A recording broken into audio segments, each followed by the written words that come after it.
Hello बच्चों, चलिए प्रश्न को पढ़ते हैं और समझते हैं। अभाज्य गुणनखंड द्वारा निम्नलिखित पूर्णांकों का लघुत्तम समापवर्ती तथा महत्तम समापवर्तक ज्ञात कीजिए। और हमें पूर्णांक दिए हैं 12, 15 और 21।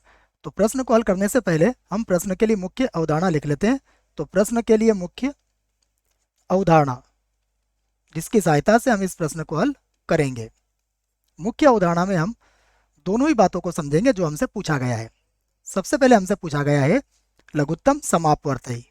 तो हम यहाँ पर ल स लिख लेते हैं इसे संक्षिप्त में, और इसकी परिभाषा को समझते हैं। इसे की परिभाषा अगर आप लिखना चाहें तो इस प्रकार से होगी कि दो या दो से अधिक संख्याओं का लघुत्तम समापवर्ती वह छोटी से छोटी संख्या है जो दी गई प्रत्येक संख्या से पूर्णतः विभाज्य हो। बच्चों, इसको हम एक उदाहरण से समझेंगे। मान लीजिए हमारे पास 4, 6, 8 ये तीन पूर्णांक है और हमें ज्ञात करना है इनका लस। देखिए, इनका लस ज्ञात करें तो हमने जो अभी परिभाषा बताई उसमें क्या होगा कि वह छोटा से छोटा पूर्णांक जो इन तीनों से विभाज्य हो जाए। तो देखिए वह पूर्णांक कौन सा होगा? 24 होगा। देखो 24 के बाद अगर 48 होता तो 48 के अंदर भी क्या है? 48 भी 6, 4 और 8 तीनों से विभाज्य है, परंतु 48 से छोटा कौन है? 24 है। इसलिए हमारा उत्तर क्या आएगा? 24 आएगा बच्चों। अब देखिए यहाँ पर मैं आपको समझाता हूँ कि हम महत्तम समापवर्तक के लिए क्या करेंगे। तो महत्तम समापवर्तक, इसकी परिभाषा सुनिए पहले।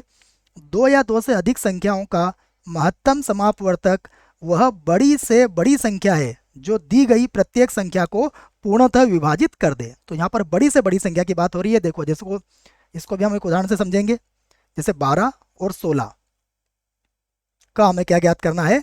महत्तम समापवर्तक ज्ञात करना है। महत्तम समापवर्तक। तो इसके लिए देखिए 12 को विभाजित करने वाले पूर्णांक कौन है? 2। 16 को भी 2 और 4 भी है। देखो 12 2 और 4 दोनों से विभाज्य हो जाएगा, 16 भी 2 और 4 दोनों से विभाज्य हो जाएगा। लेकिन हमारा उत्तर 2 नहीं आएगा, हमारा उत्तर क्या आएगा? 4, क्योंकि परिभाषा में हमने यही कहा है बड़ी से बड़ी संख्या होना चाहिए। ठीक है, अब हम प्रश्न को हल करते हैं। प्रश्न में जो दिया है पहले मैं उसे लिख लेता हूँ। तो लिख लेता हूँ मैं, दिया है। देखिए दिया है में हमें अलग अलग पूर्णांक दिए गए हैं। पहला पूर्णांक है 12, 12 के बाद दिया गया है 15 तथा अगला दिया गया है 21। ये तीन पूर्णांक दिए गए हैं। हम तीनों के गुणनखंड पहले कर लेते हैं क्योंकि हमें अभाज्य गुणनखंड विधि द्वारा ही इसको हल करना है। तो सबसे पहले मैं 12 के गुणनखंड करता हूँ। देखो तो 12 के गुणनखंड करेंगे तो 2 का पहाड़ा 6 बार बोलना पड़ेगा, फिर 2 का पहाड़ा 3 बार बोलेंगे और उसके बाद 3 का पहाड़ा हम 1 बार बोल लेंगे। उसके बाद 15 के गुणनखंड कर लेते हैं। तो 15 के गुणनखंड यहाँ पर करते हैं। तो सबसे पहले 3 का पहाड़ा 5 बार बोलेंगे, उसके बाद 5 का पहाड़ा 1 बार बोल लेंगे। उसके बाद आएगा 21। तो 21 में भी यही करेंगे। सबसे पहले 3 का पहाड़ा 7 बार बोलेंगे और 7 का पहाड़ा फिर 1 बार बोल लेंगे। तो हमारे पास क्या क्या आया देखो, मैं सभी लिख देता हूँ यहाँ पर। सबसे पहले लिखा हमने 12। तो 12 के अभाज्य गुणनखंड क्या है? 2 की घात 2 और गुणा में आ जाएगा 3। उसके बाद अगर हम 15 की बात करें तो 15 के अभाज्य गुणनखंड कितने आए? इसके आए हैं 3 गुणा 5, ये आ गए। उसके बाद 21 के अभाज्य गुणनखंड कितने आए? 21 के अभाज्य गुणनखंड आए हैं 3 गुणा 7। अब हमसे जो प्रश्न में पूछा गया है हम उनका जवाब दे देते हैं। देखो सबसे पहले हम ज्ञात करेंगे एलसीएम, अर्थात महत्तम समापवर्त सॉरी बच्चों लघुत्तम समापवर्ती। किस किस का ज्ञात कर रहे हैं हम? तो यहाँ पर लिखेंगे हम 12, फिर कॉमा लगा के लिखेंगे 15 और फिर कॉमा लगा के लिखेंगे 21। बराबर कितना हो जाएगा? देखिए अब यहाँ पर 2 की घातांक 2 है, यहाँ पर कहीं पर 2 नहीं है, फिर भी 2 की घातांक 2 आ जाएगा।